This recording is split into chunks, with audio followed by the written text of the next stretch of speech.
Fala galera, tudo bem com vocês? Sejam bem-vindos a mais um vídeo aqui no meu canal do YouTube. Para quem não me conhece, meu nome é Igor Munstock, eu sou economista e consultor de investimentos. E nesse vídeo nós vamos falar sobre um indicador que eu adoro, que é uma relação histórica que existe entre o mercado americano e a inflação, para explicar, para responder, na verdade, uma pergunta que eu recebi no Instagram um pouco mais cedo, se eu acho o mercado americano, propriamente dito S&P 500, caro ou barato. Esse aqui é um indicador que eu aprendi a montar durante a pandemia, uso até hoje e ele vai surpreender vocês porque uma correlação histórica importante foi quebrada durante a pandemia e não retornou aos seus padrões históricos desde então.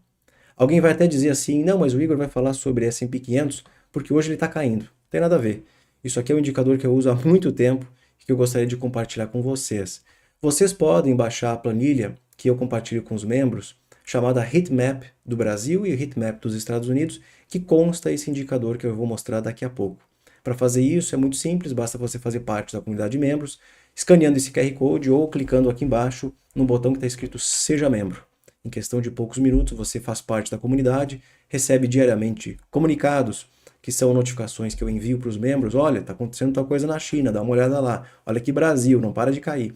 E assim vocês estão sempre muito bem informados do que está acontecendo por aí, sem contar os vídeos históricos aí, que eu explico indicadores, que eu explico sobre economia e investimentos, certo? Então vamos falar sobre esse indicador tão importante que eu quero mostrar para vocês.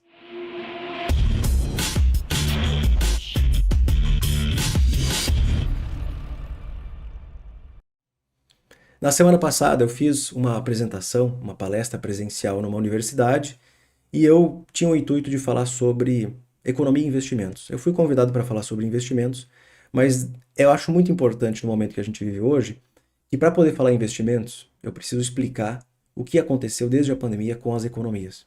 As economias hoje são diferentes do que eram antes da pandemia. E eu acho que a grande mudança que veio para ficar, pelo menos por um tempo, é a inflação enraizada, a inflação elevada, acima das metas dos bancos centrais, principalmente dos bancos centrais desenvolvidos. Isso pode parecer bobagem, tudo bem, a inflação vai ficar um pouco mais alta do que era no passado, mas e daí? Mas isso possui implicações fortes nos mercados e é isso que tem afetado mercados desde 2022, quando os bancos centrais começaram a subir a taxa de juros.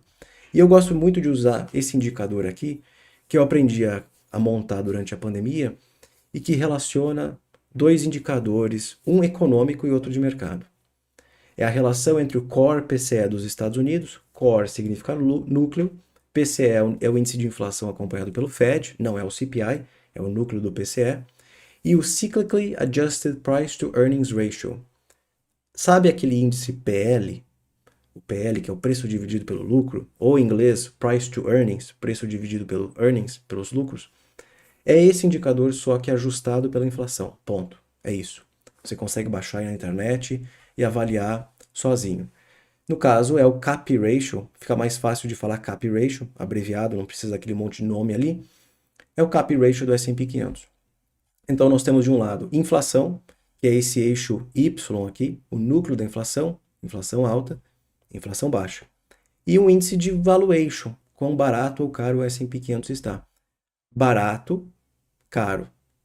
Vocês conseguem ver aqui que existe uma correlação desde a década de 60. Eu peguei os dados da década de 60 até hoje, você poderia pegar de um histórico ainda maior, que o PCE é mais antigo ainda e esse CAP Ratio é bastante antigo também.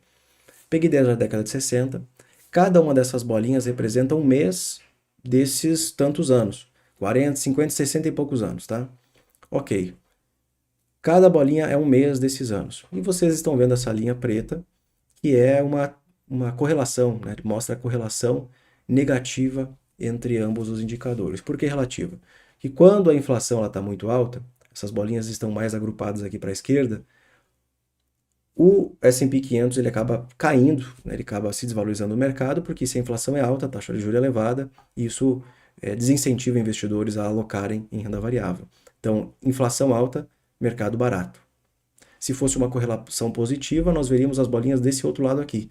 Inflação alta com mercados caros, mas não é o caso. Quando a inflação ela volta para a meta do Fed, digamos ali 3, 2%, inclusive abaixo, as bolinhas não aparecem nesse quadrante aqui.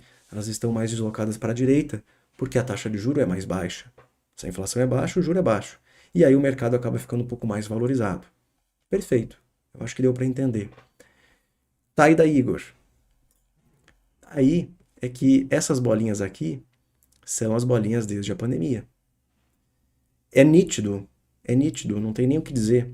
É nítido que o mercado, desde a pandemia e a economia, quebraram essa correlação histórica entre o núcleo da inflação e o valuation do S&P 500. Nós temos aqui três cores diferentes, aqui é 2021, 2022 e 2023. Por que em 2021 essas bolinhas ficam posicionadas nesses espaços aqui? Nessa época, a inflação, o núcleo da inflação era acima de 2, de 3, de 4, quase 6%, ok? Inflação acelerando. O Fed ainda tinha um juro zero, imprimia moeda e dizia para a gente o seguinte: nós só vamos subir a taxa de juro lá em 2024. Não sei se vocês lembram, eu comecei a fazer as traduções simultâneas no início de 2021. Eles diziam que só iam subir o juro lá em 2024. E o mercado acreditou, o mercado comprou essa narrativa. E ele permaneceu em níveis bastante caros do ponto de vista do Cap Ratio. Aqui é o mercado mais caro, 30, 40 vezes lucro. Para uma inflação que normalmente, para esse nível aqui de inflação, o mercado estaria praticamente a metade do que ele estava em termos de valuation, né? Menos da metade do seu valuation. Em 2022, nós vimos a correção desse mercado. O Banco Central sobe a taxa de juro, as bolinhas aos poucos foram sendo deslocadas para a esquerda, um pouquinho para baixo, mas grande parte do movimento foi para a esquerda. Por quê? O valuation saiu lá de quase 40 vezes para 30 e poucos, 28, 29 e 30. E hoje se encontra em 30 vezes, tá? A inflação em 2023 fez um movimento de queda. Inflação no mundo caindo, fim de 22 também, tá? Mas em 2023 voltando a cair, núcleos caindo, e é esse movimento aqui, ó. Dá para ver que as bolinhas caíram e ainda foram deslocadas para a direita. Por quê? Como a inflação está caindo, o Banco Central não vai precisar subir tanto a taxa de juros, correto? Só que o mercado acabou ficando mais valorizado nesse período. Por isso que elas caem e vão para a direita. Hoje o mercado está mais ou menos aqui, ó, um pouquinho acima de 30 vezes lucro para um Core CPI acima de 4%. A grande dúvida, quando a gente avalia esse indicador aqui, é o que vai acontecer com a inflação. Por isso que acompanhar inflação hoje é muito importante. Porque se a inflação permanecer enraizada, e esse é um conceito que tem sido mais usado com frequência lá fora, uma inflação enraizada é aquela que dificulta o seu combate. É aquela que mesmo com o Banco Central subindo a taxa de juros, ela não cai. Ela fica mais constante em níveis que não são suportáveis, que são insuportáveis, que são níveis elevados, tendo em vista a taxa, a meta do Banco Central. Essa é uma inflação enraizada. É aquela que dificilmente volta para 2%. A gente sabe que a inflação global caiu nos últimos 12 meses. Os núcleos caíram também. Mas para voltar para 3%, 2% parece que é muito difícil.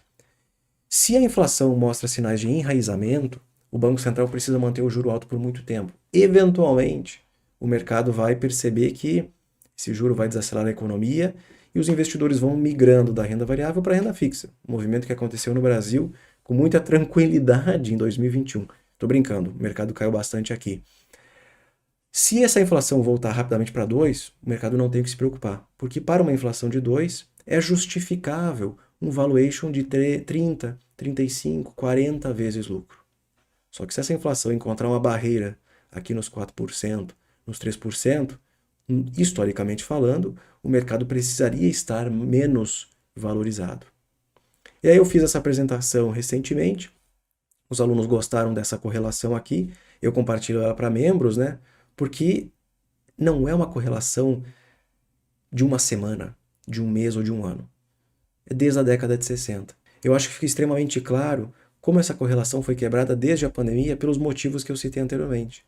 Um mercado que comprou aquela história de que o Banco Central americano ia manter o juro muito baixo por muito tempo, só que aos poucos precisou movimentar, só que aos poucos precisou mudar a sua narrativa, porque a inflação não era transitória. A inflação era assim muito elevada, não era transitória e hoje parece estar enraizada na economia.